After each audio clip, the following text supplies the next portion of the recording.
So we have two excellent discussants for this session. So the one is Professor uh, Eufracio Abaya from University of Philippines and the Professor Sarah Ihsan Habib from Dhaka University in Bangladesh.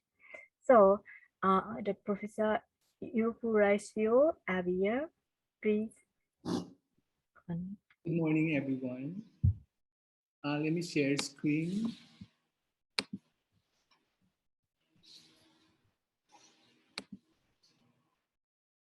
Wait a minute.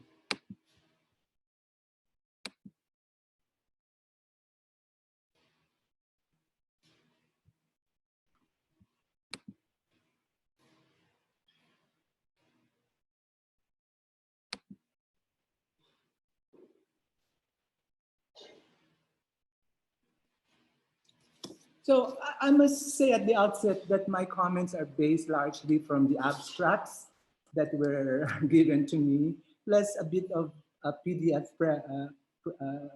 file from Dr. Ahmed. So in short, I'd like you to understand that context. And my comments would revolve around some conceptual underpinnings of their presentation. I begin with Professor Conker. In his abstract, he argued, and I quote, that for sociology to deal with the crisis at the level of global humanity, sociology must abandon methodological nationalism and humanity-centric holistic perspective that sociology offers is likely to capture the public aspect of COVID-19 crisis in all its nuances and complexities. Such fascinating position. And I think genealogically, it relates quite well with an earlier thinking about the global made by Satya Sassen, and the notion of global inside the national. And I think at that time, that was in 2010, there was this concern about the global local nexus. And also, Professor Kodker, I think, and I surmise, might be implicitly acknowledging Professor Borawo's formulation of grounded globalization. And here I think there's really a need for us to understand the value of ethnography in order to locally ground our observations of the issues and issues surrounding the COVID crisis. And in anthropology, we do have a category called global health. And in fact, James and Covert made reference to Professor Burawi's persuasion with respect to the concept of the global in their article published in the Annual Review of Anthropology titled Anthropology and Global Health. Their definition of global health may find resonance in Professor Kodler's stance with respect to the idea of global public health. According to James and Covert, global health is an area of research and practice that endeavors to link health, broadly conceived as a dynamic state that is essential resource for life and well-being, to assemblages of global processes, recognizing these assemblages as complex, diverse, temporarily unstable, contingent, and often contested or resisted at different social scales. This includes work that focuses on health inequalities, the distribution of resources intended to produce health and well-being, including science and technology, social identities related to health and biology, the development of local consequences of global health policy, the organization of health services, and the relationship of anthropogenic transformations in the biosphere of health. The ultimate goal of anthropological work in and of the global health is to reduce global health inequities and contribute to the development of sustainable and salutogenic sociocultural, political, and economic systems. This last point, I guess, speaks quite well to Professor Kandler's notion of humanity-centric, holistic perspective. And much of what was referred to in this definition would find resonance in the earlier discussion of the other presenters. Let me now move on to Professor Posada's paper. And this I would like to relate or further nuanced using the ideas of Fuentes embodied in his article, A Bioanthropological View of the COVID-19 Era, Midstream, Beyond Infection. In his view, I mean, I'm talking about Fuentes, he said, the virus is not the root, however. It is a participant in the system. If controlling the virus with a vaccine is the end goal of tackling COVID-19, then once that is achieved, there is no guarantee of impetus to address the variety of reasons why COVID-19 system could function as it does. The biology of the virus, the health and physiological dynamics of human populations, economic and healthcare systems, global transportation and communication processes, the extraction, handling, and use of animal resources for cultural and nutritional needs are all interconnected variables that make up the system enabling the emergence of COVID-19. In other words, a vaccine-centric approach is problematic.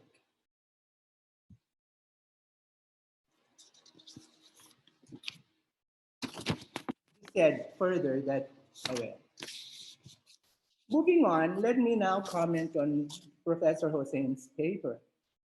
And in her abstract, Professor Hossain observed that there's evidence that suggests that the incidence of mortality of COVID-19 are strongly correlated with socioeconomic disadvantages.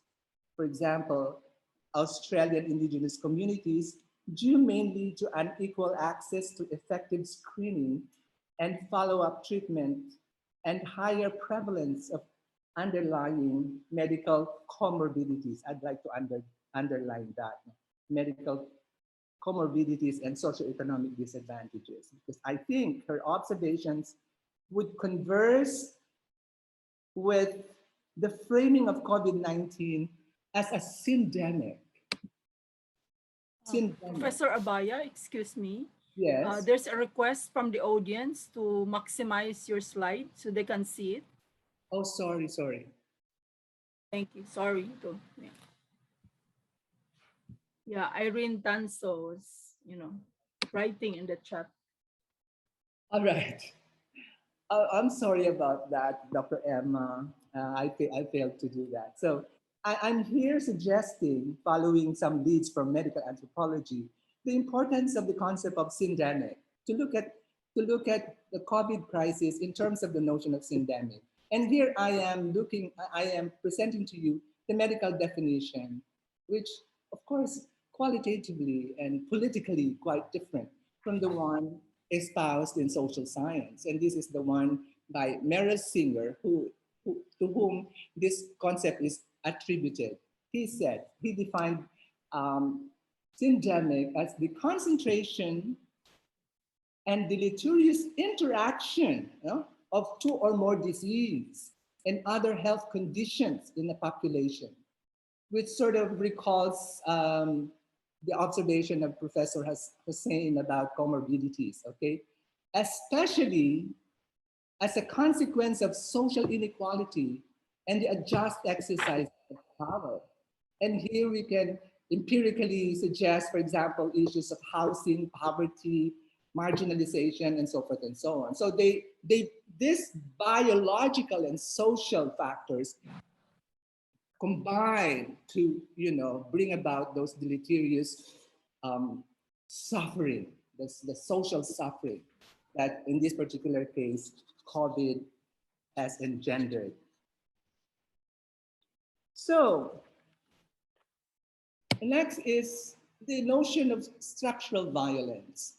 And I think the notion of structural violence is a very is a central concept to allow us to make sense, no, of these processes that we've been talking about, or issues that we've been talking about. And here, Paul Farmer, who is a medical anthropologist, medical doctor, defines structural violence as one way of describing social arrangements that put individuals and populations in harm's way.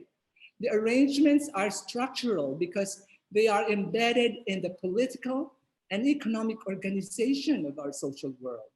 They are violent because they cause injury to people. Neither culture nor pure individual will is at fault. Rather, historically given and often economically driven processes and forces conspire to constrain individual agency. So structural violence is visited upon all those whose social status denies them access to the fruits of scientific and social progress. And I think this particular notion would really be, would shed light on our, understanding of the discourse on COVID crisis. And I think also this particular notion would render Professor Hamed's attention some clarity about, for example, the idea of social engagements, mapping of social engagements like protests, rumors, down the line, no?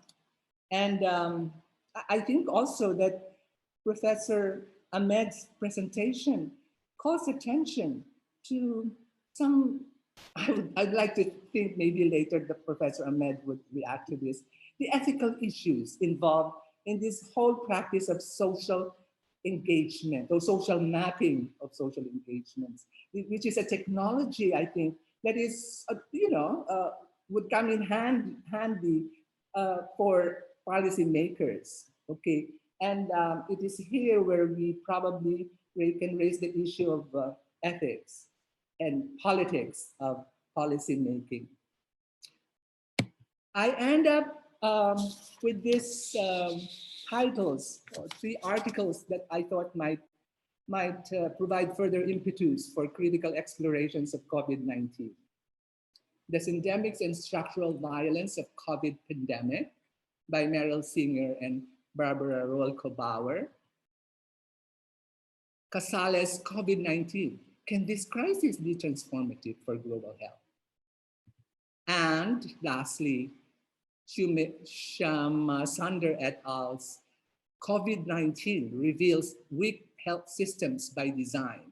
We must make global health in this historic moment. On that point, thank you for paying attention. Thank you very much, Professor Eufracio.